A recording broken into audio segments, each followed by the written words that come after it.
Greetings all students. Mungkin nanti Anda akan kangen ya sama video-video atau tutorial yang saya berikan di YouTube ya. Karena memang kita sudah pertemuan terakhir. Yeay! Kita sudah menyelesaikan satu semester, kita bertemu di mata kuliah komunikasi bisnis. Ya, saya semester ini mengajar 3 kelas kalau komunikasi bisnis ya. Kelas 1F, 1G, dan juga yang internasional kelas 1H. Hari ini evaluasinya jadi satu saja udah pakai bahasa Indonesia. Yang teman-teman 1H, Anda harus senang ya karena Anda mendapatkan penjelasan dalam bahasa Indonesia. Yang saya harap tentu bisa dipahami karena ini memang topik yang penting. Sudah evaluasi terakhir, jadi agendanya hari ini saya mau mengevaluasi tryout, lalu juga ada yang remedi. Kemudian setelah itu petunjuk-petunjuk untuk UAS nanti serta serta closing kelas. Nah, oke, saya mulai ya teman-teman ya. Jadi Anda kemarin sudah melakukan sebenar-benar kerja bagus ya. You did a good job, especially in my class. Jadi di perkuliahan Anda sudah melakukan presentasi terutama ya. Presentasi, menyelenggarakan diskusi yang baik, kemudian bagaimana membawakan suatu suasana yang baik. Nah, itu sudah dilakukan, yes, sudah sesuai standar lah, sudah sesuai standar. Diharapkan kalau jam terbangnya semakin tinggi, Anda sering melakukan presentasi, sering berlatih, tentu akan lebih baik.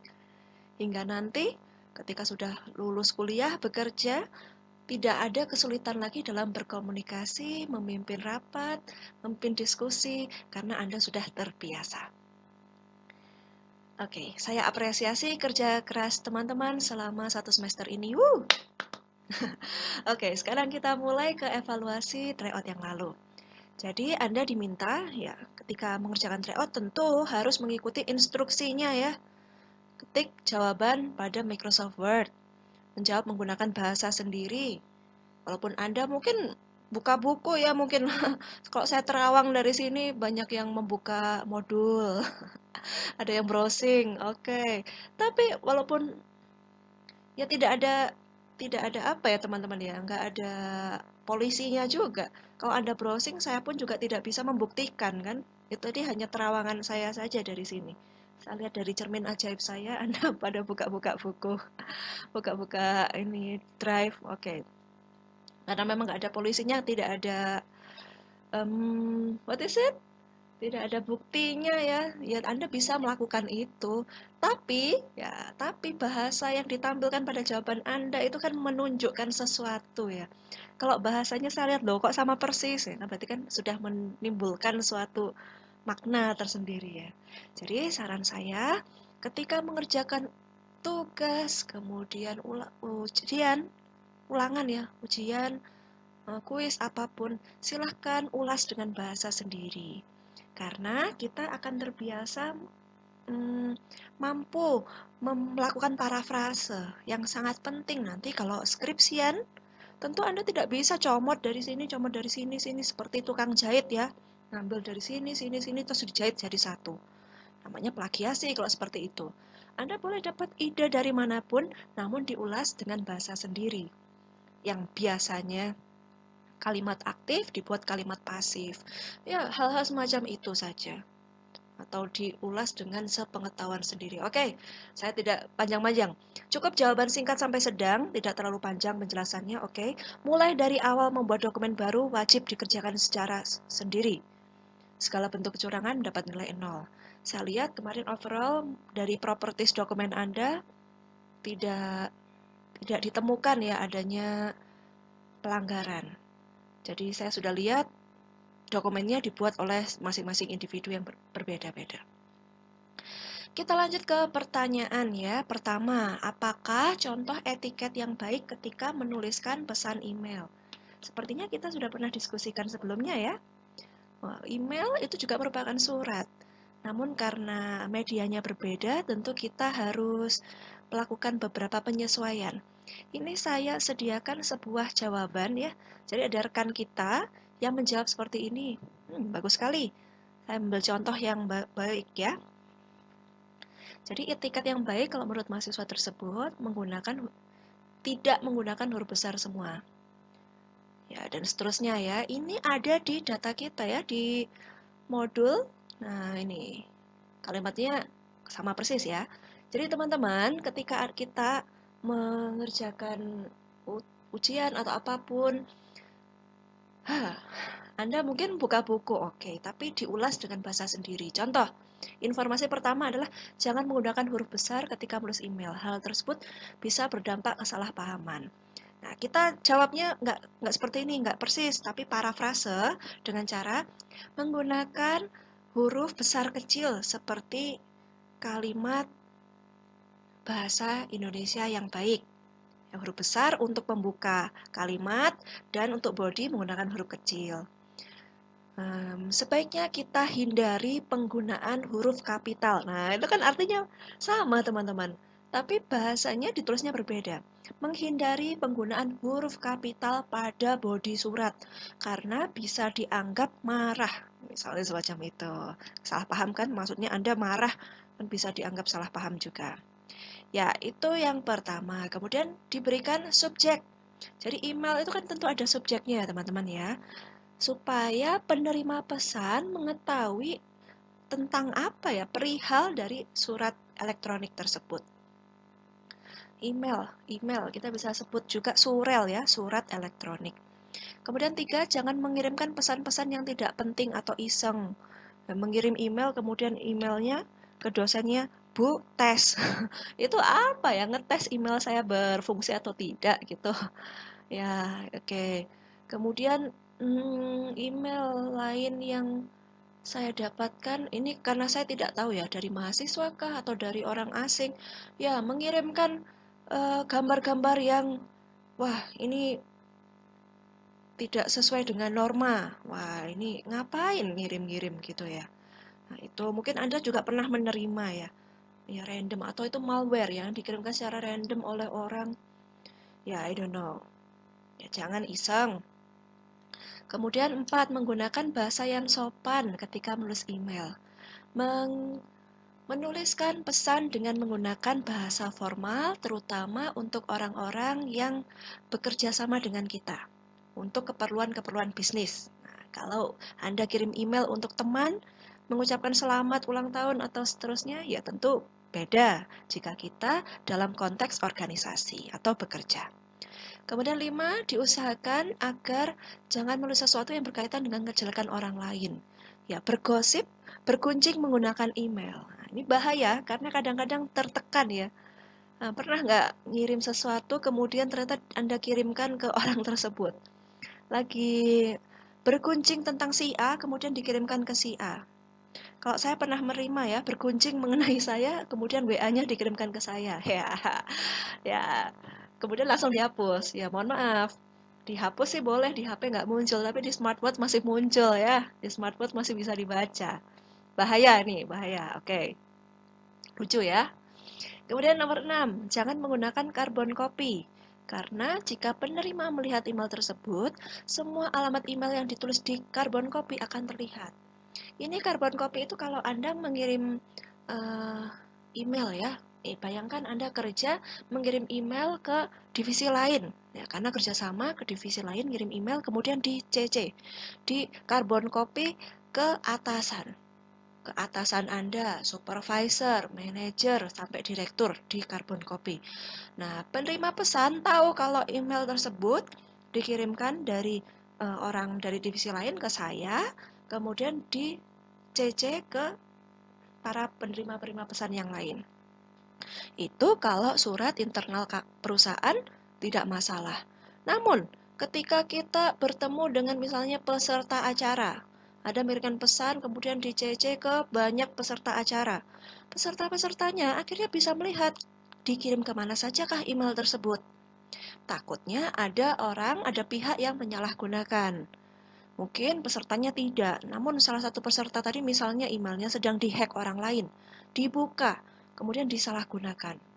Nah, sebaiknya gunakan BCC atau Blind Carbon Copy, sehingga email tersebut nampak seperti hanya dikirimkan ke seseorang saja. Walaupun padahal penulisnya ya mengirimkan ke banyak orang, tetapi tidak terlihat oleh para penerimanya. Kemudian kalau formal menggunakan struktur, yaitu perihal, kemudian pengirimnya siapa, dijelaskan. Dan juga body suratnya tetap harus sesuai ya dengan surat yang berlaku secara umum. Ada pembukanya, ada greetingsnya, kemudian bagian body isi, serta penutup. Itu tadi soal yang pertama ya. Tentu ada etiket-etiket yang lain, seperti apa lagi teman-teman kira-kira menulis email ya. Tidak terlalu banyak memberikan lampiran, ya. Kalaupun lampirannya banyak, silahkan dibuat bentuk zip. Jadi lampirannya dibentuk zip sehingga penerima pesannya bisa sekali membuka, sudah terdownload, terunduh secara otomatis lampiran-lampirannya. Nah, jadi tidak lampiran A, B, C panjang, mungkin kurang baik juga. Ya. Kemudian 2, apakah perbedaan antara memo dan surat? Ya, kalau kita lihat dulu jawaban dari teman kita, yes. Memo digunakan sifatnya untuk sederhana, surat kompleks, memo internal organisasi, surat, oke, saya rasa ini yang tepat ya, sudah tepat. Memo itu biasanya dari atasan ke bawahan di sebuah organisasi tertentu. Kalau surat biasanya ya tidak harus di dalam organisasi, bisa keluar juga. Lanjut nomor 3.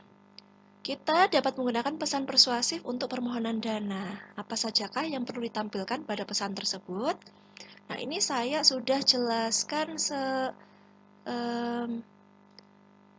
di diskusi lalu ya. Ada permohonan bantuan dana. Ini saya dapatkan dari buku Joko Purwanto. Ada fundraising letter. Nah, Anda perlu melakukan apa saja? Memahami siapa pembaca, bahasa, manfaat, latar belakang ya. Dan seterusnya ya, banyak. Setidaknya ada 4 hal yang perlu diperhatikan. Yang harus kita tuliskan, ya harus menjelaskan kebutuhan dananya secara spesifik.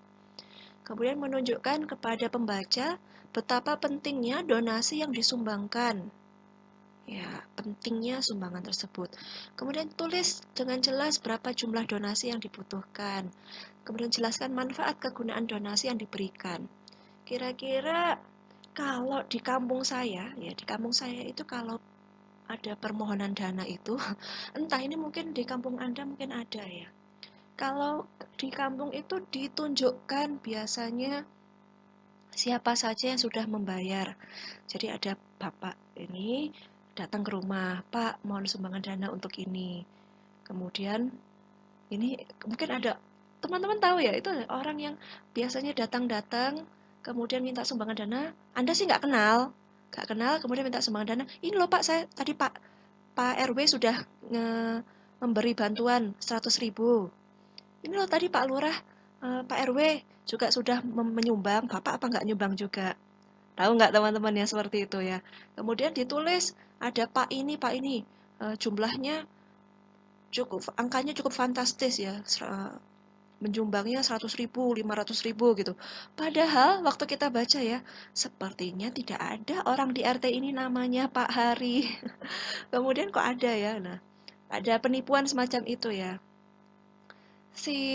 Ya entah ini penipuan atau apa ya. Ya, kadang-kadang ditampilkan ya orang-orang yang sudah menyumbang. Saya rasa itu tidak penting, tidak perlu. Yang penting dalam permohonan bantuan dana itu kejelasan ini. Kemudian ada pengantar, misalnya pengantar kalau Anda memang minta sumbangan yang jelas, pengantar dari RT dan seterusnya. Oke, itu tadi yuk. Saya lanjut ke soal berikutnya. Jelaskan perbedaan pendekatan langsung dan tidak langsung pada pesan persuasif. Oke, saya rasa di buku juga ada ya. Langsung itu ketika respon. Ya, setuju saya. Misalnya pendekatan langsung ketika respon audiens itu dirasa baik. Namun jika tidak, kita gunakan pendekatan tidak langsung. Mungkin kita bisa lihat di sini ya. Memilih pendekatan organisasional ketika pendekatan tidak langsung, ketika audiens itu memberikan reaksi tidak menguntungkan. Sedangkan langsung jika audiens suka mendengarkan pesan-pesan secara segera. Singkatnya seperti itu ya. Lanjut, jelaskan tahapan melamar pekerjaan mulai dari awal sampai akhir. Ini banyak yang teman-teman menjawab seperti ini ya. Tahapan wawancara. Padahal pertanyaannya melamar pekerjaan. Nah, jadi melamar pekerjaan itu tahapnya pertama mulai dari adanya lowongan, kemudian mengirimkan berkas. Nah, sampai itu job rekrutmen selesai ya, sampai mengirimkan berkas, karena setelah itu tahapan dilanjutkan oleh perusahaan. Perusahaan akan melakukan yang pertama seleksi berkas dulu, desk evaluation atau seleksi administratif. Melihat dari dokumen-dokumen yang dikumpulkan, CV-nya, surat lamaran, kemudian pendukung-pendukungnya apakah sesuai. Setelah itu ada pengumuman lolos seleksi administrasi. Setelah lolos nanti ada informasi tes berikutnya, misalnya psikotes atau tes TPA, atau kalau pegawai negeri itu sekarang ada CAT ya, Computer Assisted Test. Nah, itu. Kemudian setelah itu lanjut lagi ke seleksi bidang. Biasanya antar perusahaan berbeda ya, namun biasanya ya mulai dari yang dasar, kemudian semakin mengerucut, semakin detail. Kalau di PNS sekarang itu setelah CAT, kemudian seleksi bidang, itu tes sesuai bidang masing-masing di unit kerja. Jadi kalau misalnya melamar di Politeknik, kalau tadi CAT biasanya di pusat ya, di Surabaya, tes komputer, kemudian dipanggil ke unit masing-masing. Dipanggil ke Politeknik, mengerjakan soal berkaitan dengan bidang yang dilamar. Kemudian setelah itu baru wawancara. Kemudian setelah wawancara, tes kesehatan, kemudian pemberkasan, ya, dan juga terakhir pengumuman. Ya, saya rasa itu ya teman-teman ya. Nah, kalau ini tadi kan khusus pada wawancara saja. Yang diminta adalah melamar pekerjaan. Ya, ada tahap rekrutmen, kemudian ya sampai mengirimkan berkas ya, kemudian selection sampai pemilihan dari berkas-berkas itu. Yes, Anda untuk lebih detailnya bisa mencari sumber di internet juga. Soal berikutnya yaitu pertanyaan apakah yang dapat kita sampaikan pada akhir wawancara pekerjaan. Pertanyaannya ini, pertanyaan apa yang disampaikan? Karena biasanya selesai wawancara, pewawancaranya ganti bertanya.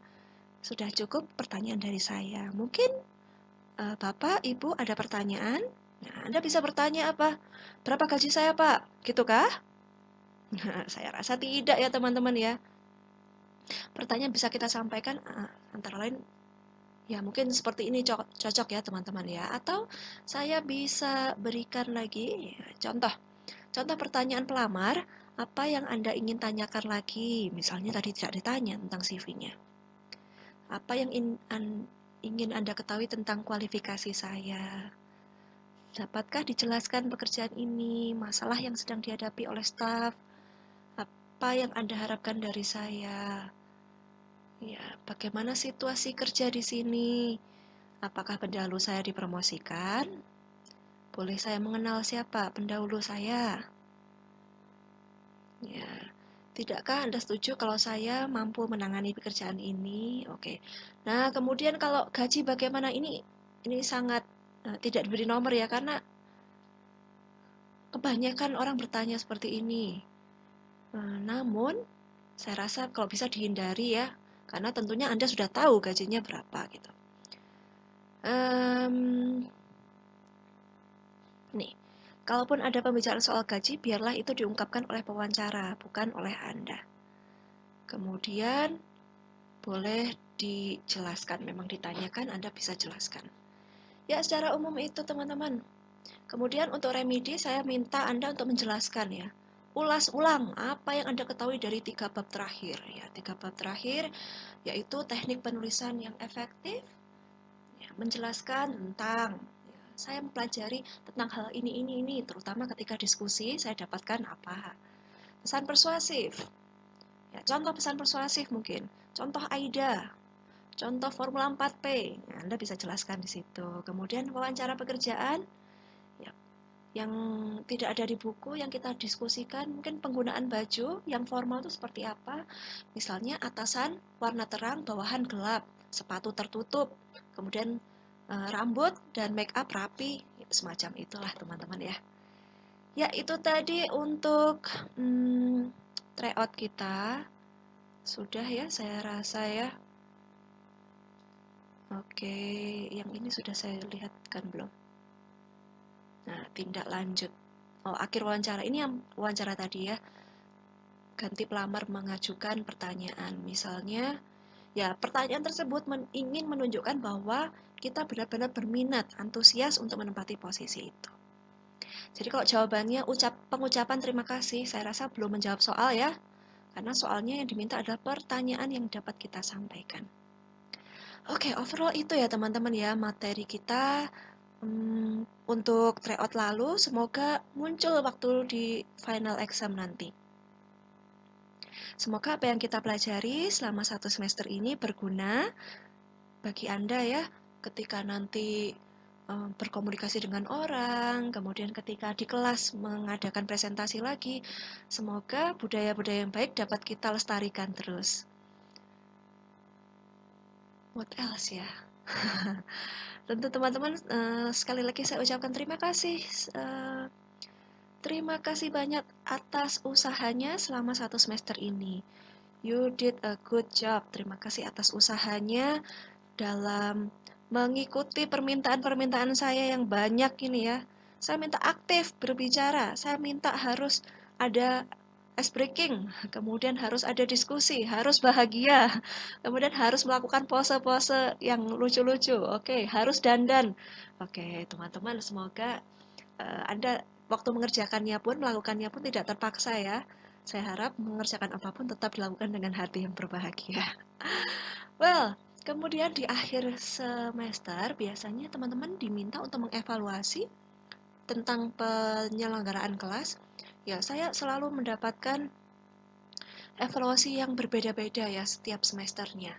Ya, saya harap teman-teman juga menilai dengan objektif. Kira-kira yang baik apa yang perlu dipertahankan, apa kemudian yang kurang ini tolong berikan saran-saran ya supaya saya tahu bidang mana ya, pada bagian mana yang perlu saya perbaiki di semester depan. Siapa tahu semester depan kita bertemu lagi di mata kuliah lain. Biasanya saya mengajar mata kuliah penganggaran, kemudian mata kuliah manajemen kuantitatif, praktik akuntansi, ya banyak juga mungkin kita bertemu supaya saya juga bisa perbaikan. Satu lagi ya, ketika Anda mengerjakan tugas, ya ketika ini ya tryout ini, jangan lupa ada petunjuknya diikuti. Kalau petunjuknya bilang untuk memberikan format, dokumennya dibuat format, ya harus diberikan format ya. Nomor absen, nama, kemudian apa. Kemudian lakukan parafrase supaya tidak sama persis dengan buku. Kemudian pekerjaan Anda wajib rapi ya teman-teman ya, ukuran tulisannya rapi. Kemudian ya karena kerapian kan juga membuat senang pembacanya kan. Kemudian berikutnya teman-teman ketika nanti bekerja tentu kita akan mengirimkan suatu hasil ke pimpinan ya, tentu harus rapi. Tampilan luar pun juga mempengaruhi. Kemudian saya ingin sampaikan apa lagi ya? Ketepatan ya. Jadi beberapa teman-teman kelas 1H mungkin banyak yang terlewat mengumpulkan tryoutnya. Lagi-lagi kita harus disiplin juga pada waktu. Jika dibilang pada pukul sekian sudah harus dikumpulkan, berarti sebelumnya sudah siap untuk mengumpulkan teman-teman. Karena kalau menggunakan program dibilang deadline pada pukul 7. Jadi jam 7 persis itu sudah langsung mati. Kemudian kalau Edmodo tadi soalnya tidak muncul, ya silakan di-reload halamannya. Karena kalau Edmodo itu tidak seperti yang muncul otomatis gitu ya. Ketika ada pembaruan langsung muncul otomatis seperti WA gitu, tidak. Karena dia perlu dimuat ulang. Kemudian pengumpulan tadi ya harus tepat waktu. Nah, ini saya tidak kasih ampun teman-teman. Yang kemarin mengumpulkannya terlambat, ya sudah berarti remedi. standar remedi beda dengan standar tryout. Supaya Anda pun juga harus tajam mempertimbangkan waktu. Ya, kalau ujiannya tatap muka di kelas Anda mengumpulkan terlambat gitu, mungkin pengujinya yang pengawasnya masih mau menunggu. Tapi kalau program kan tidak seperti itu. Ya, ini kita belajar menjadi orang yang disiplin. Teman-teman, ini pelajaran bagi kita. Semoga ini adalah kali terakhir Anda mengumpulkan terlambat ya. Karena tidak ada lagi ampun kalau sudah menggunakan program. Nanti UAS juga seperti itu. Deadline-nya jam berapa, berarti harus paksa diri Anda untuk cepat. Setidaknya selesaikan dulu deadline. Ketika masih ada waktu, periksa lagi gitu. Gitu ya. Jadi saya harap tidak ada lagi yang mengumpulkan, "Bu, saya tadi terlambat karena alasan ini. Karena mati lampu." Ya, sekarang bisa apa dosennya kalau kayak gitu? Apakah saya bisa meriksa beneran mati lampu atau tidak? Atau memang Andanya yang terlambat bangun? Kan tidak bisa diperiksa. Jadi saya harap tidak ada lagi yang kirim WA, "Bu, ini saya kirimkan lewat WA karena saya tadi tidak mengumpulkan, di program sudah tertutup." Ya jelas lah, udah deadline ya jelas ditutup, teman-teman. Nggak ada lagi yang kirim pesan lagi ya. Oke, tolong semuanya lebih disiplin lagi. Ya kalau dosennya sabar, mungkin saya hanya memberikan diskon nilai. Nah, nilai Anda saya diskon. Tapi kalau dosen Anda yang killer, wah ini sudah langsung nilainya 0. Kemudian tidak ada ampun lagi ya. Tolong lebih disiplin lagi. Saya rasa itu ya teman-teman ya, semangat untuk UASnya nanti. Entah Anda UAS hari apa ya. UASnya perhatikan kalau untuk waktunya ya. Mungkin 40 menit, mungkin 60 menit, tolong maksimalkan pengerjaannya.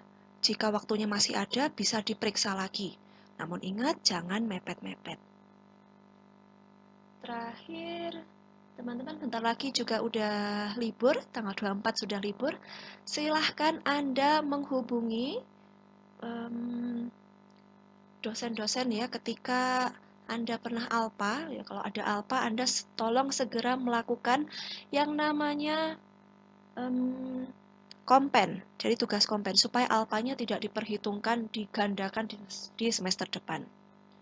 Bagi yang liburan, bagi yang merayakan hari Natal dan Tahun Baru, silahkan kalau yang berlibur, tapi tetap jaga kesehatannya semuanya, supaya semoga semester depan kita bisa bertemu di kampus.